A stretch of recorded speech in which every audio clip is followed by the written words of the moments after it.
ចិត្តប្រាថ្នាលួចស្រឡាញ់ជីវ៉ា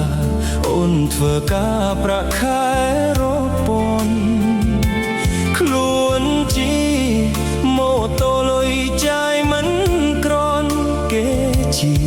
រថយន្តលុយគេចាយពេញដៃដឹងថាខ្លួនក្រ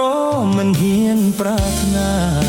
មិនហ៊ានមានសង្សារខ្លាចគេថាប្រុសតោងស្រីស៊ីសួរនៅម្នាក់ឯងប្រាដៃទាំងពីរធ្វើការដល់ម៉ោង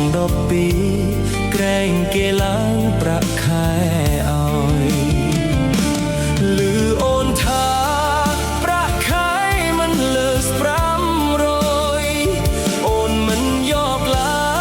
យឮហើយបងធ្លាក់ផ្លូវតកប្រាក់ខែ300ជួបអូនបានត្រឹមអស់មកមិនហ៊ានទាំងឡាច Facebook ព្រោះតែបងខ្មាស់មានស្នេហ៍តាក្នុងចិត្តនេះមានវាសនាទេចង់មានប្រាក់ខែលើខែចង់មានស្នេហ៍មិនចង់ឯកាប្រាក់ខែ300តាធ្វើយ៉ាងណាអង្វរដល់ទេវតាសូមជួយផងណាឲ្យប្រាក់ខែឡើង